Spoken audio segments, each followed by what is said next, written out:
ماحول اور تربیت سے ملنے والے نظریات نے ہمیں خدا سے کتنا ہی دور کیوں نہ کر دیا ہو، خدا کی طرف بلانے والوں کی تائید ہم اپنے اندر سے پا لیتے ہیں۔ یہ وہ فطرت ہے، یہ بعد میں مسخ ہوتی ہے حالات و واقعات کی وجہ سے۔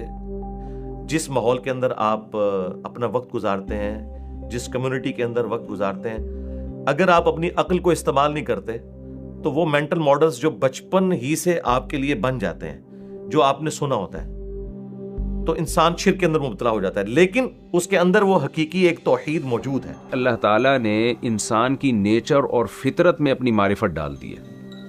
جیسے سچ کو انسان پسند کرتا ہے، جھوٹ سے نفرت کرتا ہے، تو ایسے ہی خدا کی معرفت، ایک خدا کو ماننا، یہ انسان کی فطرت کی آواز ہے۔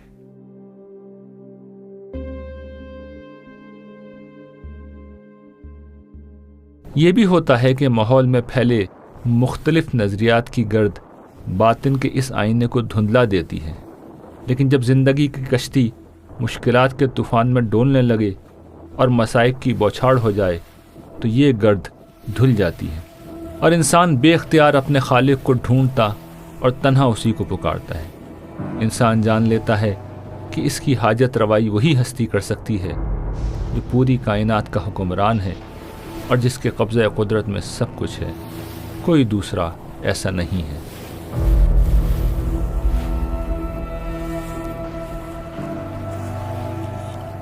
وہ اللہ ہی ہے جو تمہیں خشکی اور تری میں سفر کراتا ہے، یہاں تک کہ جب تم کشتی میں ہوتے ہو اور کشتیاں لوگوں کو لے کر موافق ہوا چل رہی ہوتی ہیں اور لوگ اس سے شاداں و فرحاں ہوتے ہیں کہ یکایک اس پر ایک تند ہوا آ جاتی ہے اور کشتی کے مسافروں پر ہر طرف سے موجیں اٹھنے لگتی ہیں اور وہ سمجھ لیتے ہیں کہ طوفان میں گھر گئے۔ اس وقت وہ اپنی اطاعت کو اللہ ہی کے لیے خالص کر کے اس کو پکارنے لگتے ہیں کہ اگر تو نے ہمیں اس سے نجات دے دی تو یقیناً ہم شکر گزار ہوں گے۔ اور جب وہ انہیں نجات دے دیتا ہے تو وہ فوراً ہی بغیر کسی حق کے زمین میں سرکشی کرنے لگتے ہیں۔ لوگو، تمہاری سرکشی کا وبال تمہیں پر آنے والا ہے، دنیا کی زندگی کا نفع اٹھا لو، پھر تم کو پلٹ کر ہمارے ہی پاس آنا ہے، اس وقت ہم تمہیں بتا دیں گے جو کچھ تم کر رہے تھے۔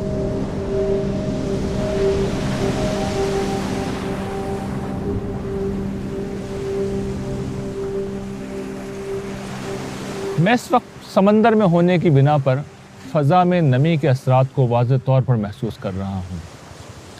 اسی طرح انسانی شخصیت پر اس کے ماحول کے اثرات بہت گہرے ہوتے ہیں۔ یہ اثرات وہ تعصبات پیدا کرتے ہیں جن میں مبتلا انسان چند الفاظ بول کر ہر حقیقت کو جھٹلا دیتا ہے، لیکن کوئی شخص ان تعصبات سے اوپر اٹھ کر سچ کی تلاش کو اپنا مسئلہ بنا لے تو خدا کو ماننے اور ایک ماننے میں وہ کوئی فطری رکاوٹ محسوس نہیں کرتا۔ اس بات کی تائید وہ اپنے اندر سے پا لیتا ہے۔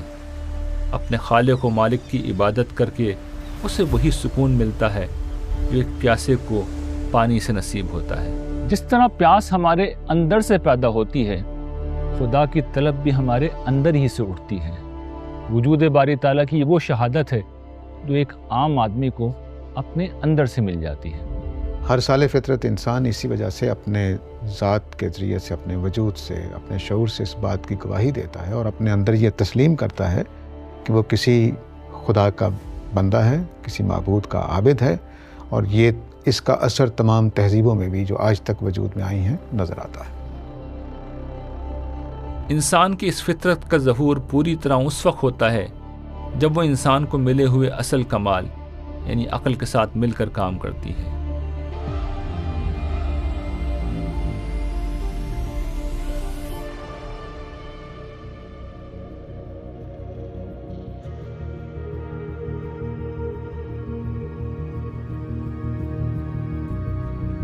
انسانی عقل جیسے ہی کسی شے کی یہ حقیقت سمجھ لیتی ہے کہ وہ بنی ہوئی ہے، وہ فوراً اس کے خالق کو ڈھونڈتی ہے، کیونکہ انسانی عقل و فطرت کے لیے ناقابل تصور ہے کہ کسی مخلوق کا کوئی خالق اور کسی تعمیر کا کوئی معمار نہ ہو۔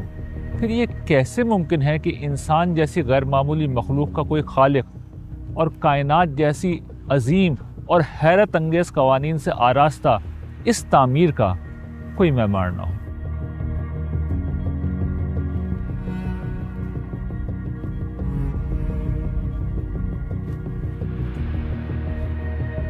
مسئلہ یہ ہے کہ کائنات کا خالق نظر نہیں آتا، مگر یہی تو عقل انسانی کا اصل کام ہے کہ وہ نظر آنے والے حقائق کو دیکھ کر نظر نہ آنے والے حقائق تک پہنچ جاتی ہے۔ انسان اپنے ارد گرد جس حیرت انگیز دنیا کو دیکھتا ہے وہ عقل انسانی کے سامنے یہ سوال رکھ دیتی ہے کہ اس عظیم کائنات کو کس نے پیدا کیا، پھر اس دنیا میں ایسا نظم، نفع بخشی اور زندگی کے فروغ، تحفظ اور بقا کا یہ اہتمام کس نے کر رکھا ہے۔ خاص طور پر ہماری یہ زمین جہاں زندگی پائی جاتی ہے وہ اپنی ذات میں ایک معجزہ ہے۔ ایک ایسی کائنات میں جہاں فطرت کی ہر طاقت زندگی کی قاتل ہے، ہماری زمین زندگی کا گہوارہ بنی ہوئی ہے۔ یہاں ایک حیرت انگیز لائف سپورٹنگ سسٹم بنا ہوا ہے جس کے چند اجزاء جیسے سورج کا زمین سے ایک خاص فاصلہ، سانس لینے والی گیس کی بلا انقطاع فراہمی، دن اور رات کا ایک متوازن طریقے پر آگے پیچھے آنا، خوراک اور پانی کا انتظام وغیرہ تو سب کو معلوم ہے۔ ان کے علاوہ بھی سینکڑوں عوامل ہیں جو مل کر اس زمین پر زندگی کے وجود، بقا اور فروغ کو یقینی بناتے ہیں۔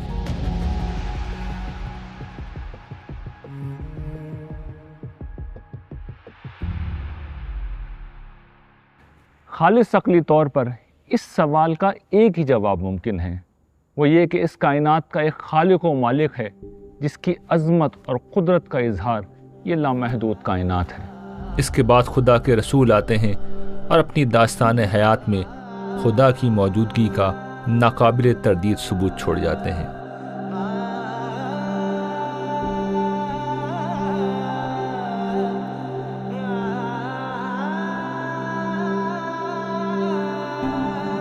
اس سوال کا دوسرا جواب جو انکار خدا کی شکل میں دیا جاتا ہے وہ خوش قسمتی اور اتفاق پر مبنی ایک فکشن کے سوا کچھ نہیں۔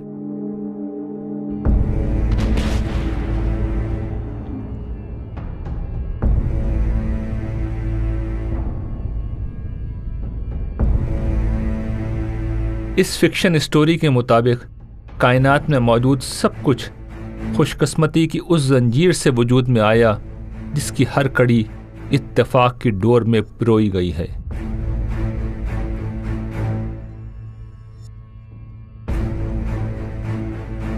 یہ ایک اتفاق ہے کہ اس کائنات میں انتہائی منظم قوانین پائے جاتے ہیں۔ یہ اتفاق ہے کہ سورج زمین سے ایک ایسے فاصلے پر ہے جس کی بنا پر یہاں زندگی ممکن ہوئی۔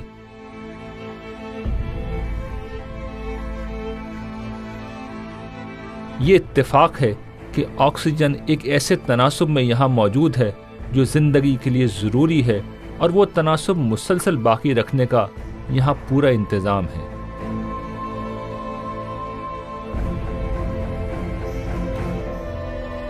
یہ اتفاق ہے کہ یہاں دن و رات کا سلسلہ ایک خاص ترتیب و توازن سے جاری ہے۔ یہ اتفاق ہے کہ سورج، ہوا، سمندر، بادل، پہاڑ، دریا اور دھرتی مل کر خوراک اور پانی کی مسلسل فراہمی کو یقینی بناتے ہیں۔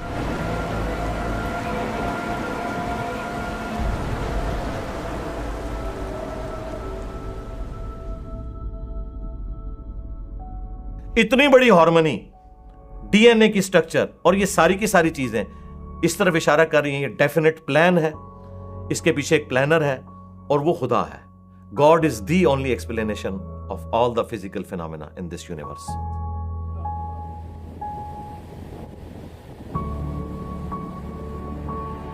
اس دوسرے جواب کو سائنس کا سہارا لے کر کچھ معتبر بنانے کی کوشش کی جاتی ہے، مگر اس کے بعد بھی یہ جواب کوئی حقیقت نہیں بنتا، زیادہ سے زیادہ ایک سائنس فکشن بن جاتا ہے۔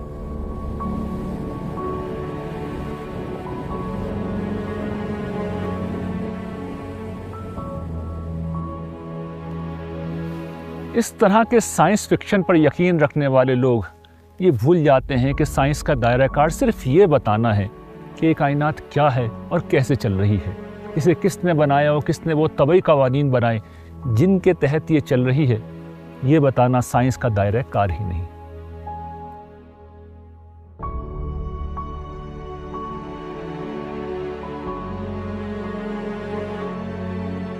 یہ جواب کہ یہ دنیا بخت و اتفاق کا کارخانہ ہے جو بغیر کسی خالق کے انتہائی حیرت انگیز قوانین کے تحت چل رہی ہے، اس وجہ سے وجود میں نہیں آتا کہ منکرین کو خدا کے نہ ہونے کا کوئی ثبوت مل گیا ہے۔ یہ جواب اس وقت وجود میں آتا ہے جب انسان یہ جان لیتا ہے کہ خدا کو ماننے کے بعد انسان کو اپنی آزادی سے کسی نہ کسی درجے میں دستبردار ہونا پڑے گا۔ یہ جو الحاد آج کل پھیل رہا ہے نا، اس کی وجہ کوئی لاجک یا وہ نہیں ہے، اس کی بنیادی وجہ شہوت پرستی۔ جب آپ اللہ کو مانتے ہیں، خدا کو مانتے ہیں، گاڈ کو مانتے ہیں، کریٹر کو مانتے ہیں، کسی بھی عنوان سے، تو کچھ نہ کچھ پابندیاں آپ پہ لگتی ہیں۔ خدا بندوں سے کیا چاہتا ہے؟ دوسرا مسئلہ یہ ہوا کہ پوسٹ ماڈرنزم میں آ کر جو انسان کو ماڈرنزم سے جو آزادی ملی تھی، پوسٹ ماڈرنزم میں اور جا کر کوئی نیریٹو نہیں رہا، کوئی آپ کسی خاص نیریٹو کے تحت نہیں سوچ سکتے، تو آزادی کا ایک نیا تصور وجود میں آیا ہے۔ انسان چاہتا ہے کہ میں آزاد ہو کے زندگی گزاروں، میرے لیے کوئی رکاوٹیں نہ ہو، تو اس رکاوٹ میں جو اس کی جو ناجائز خواہشات ہیں نا، اس کی تکمیل میں سب سے بڑی رکاوٹ خدا ہے، اللہ ہے، گاڈ ہے۔ تو اس بیس پہ لوگوں نے خدا کا انکار کیا۔ تبھی قرآن میں اللہ تعالیٰ کیا کہتا ہے کہ جو خدا کو نہیں مانتے، افرأیت من اتخذ الہہ ہواہ، وہ خواہشات کو خدا مانتے ہیں۔ تو ایسا ہو نہیں سکتا آپ کا کوئی معبود نہ ہو، یا تو اللہ کو مانیں یا آپ اپنی خواہشات کو مانیں۔ مذہب بہرحال کچھ نہ کچھ پابندیاں انسانوں پر لگاتا ہے، اور آج کا جدید اور آزاد انسان مذہبی پابندیاں قبول کرنے کے لیے تیار نہیں ہے۔ دور جدید میں جب آزادی اور خواہش انسانوں کے لیے سب سے زیادہ اہم ہو چکی ہیں، خدا کی نظر نہ آنے والی اتھارٹی کی پابندی قبول کرنا جدید انسان کے مزاج کے خلاف ہو چکا ہے۔ میری مرضی اور میرے درمیان جو سب سے بڑی رکاوٹ ہے وہ خدا ہے۔ اگر میں کسی طریقے سے خدا کو ہٹانے میں کامیاب ہو جاؤں، میں اپنی مرضی کی زندگی گزار سکتا ہوں، پھر مجھے کوئی پوچھنے والا نہیں ہے۔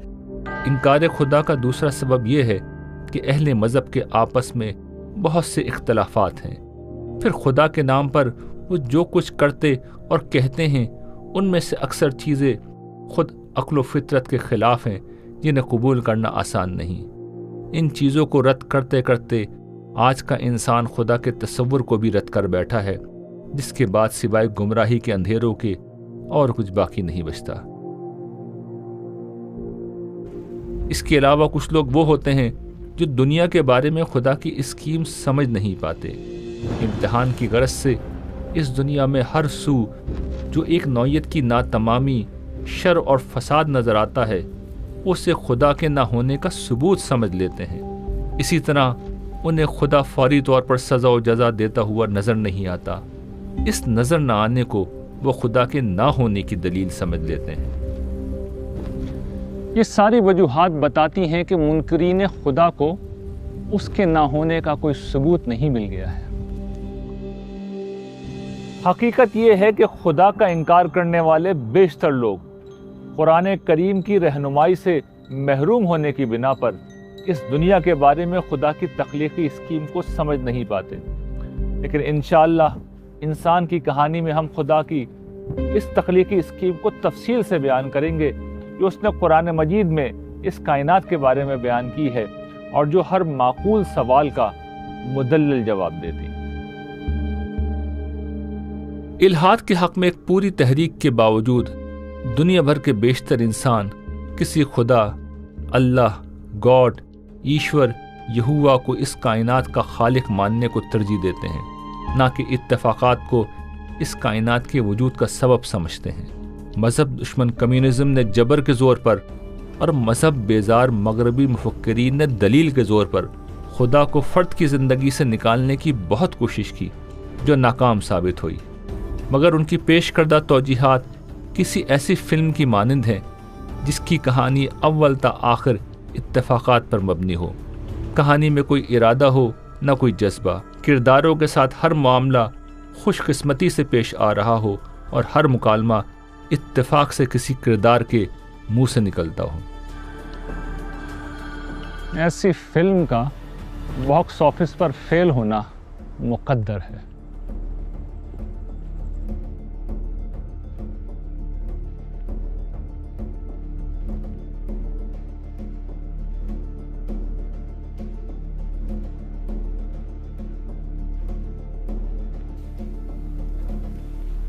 فطرت کی یہ دلیل اور عقل انسانی کا یہ فیصلہ اتنا واضح ہے کہ الحاد کے فکری غلبے کے موجودہ دور میں بھی انسانوں کی اکثریت آج بھی کسی نہ کسی طرح خدا اور مذہب سے وابستہ ہے۔ پیو گلوبل کی مذہب کے حوالے سے شائع ہونے والی ایک تحقیقی رپورٹ 2015 سے 2060 تک مذہبی بنیادوں پر دنیا کا ایک نقشہ ہمارے سامنے پیش کرتی ہے۔ اس رپورٹ کے مطابق آج بھی دنیا کی غالب اکثریت خدا اور مذہب کی نام لیوا ہے۔ صرف 16% لوگ خود کو کسی مذہب سے متعلق نہیں کرتے، باقی 84% لوگ خدا، مذہب اور کائنات کی غیر مادی تعبیر کو ماننے والے ہیں۔ یہ اعداد و شمار بتاتے ہیں کہ انسانوں کا تخلیق کردہ سارا علم بھی یہ منوانے پر زور لگا دے کہ خدا موجود نہیں، تب بھی انسانی فطرت تصور خدا کو چھوڑنے پر آمادہ نہیں ہے۔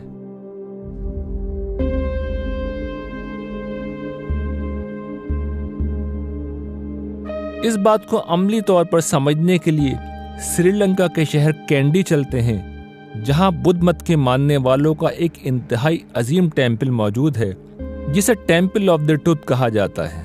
بدھ مت کی روایت کے مطابق یہاں بدھا کا دانت موجود ہے اور اسی مناسبت سے دنیا بھر سے بدھ زائرین یہاں آتے ہیں۔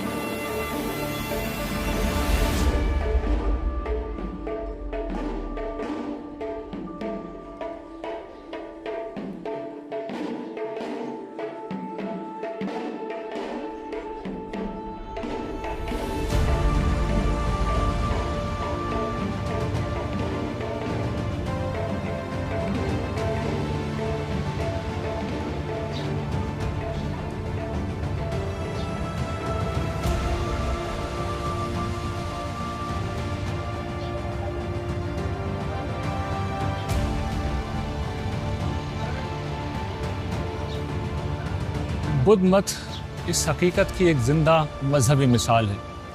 بدھ مت میں خدا کا تصور نہیں پایا جاتا، مگر اس مذہب کے پیروکار زبان حال سے یہ بتاتے ہیں کہ انسانوں کے اندر پایا جانے والا جذبہ عبودیت اور روحانیت ہر حال میں زندہ رہتی ہے، سوائے اس کے کہ کوئی انسان رد عمل کی نفسیات میں مبتلا ہو کر خود ہی اس کا گلا گھونٹ دے۔ اس کہانی کی اگلی قسط میں ہم یہ دیکھیں گے کہ اللہ تعالیٰ نے کس طرح انسان کو مسجود ملائک بنا کر زمین کا اقتدار عطا کیا اور یوں اس صاحب اختیار ہستی کو صاحب اقتدار بھی کر دیا۔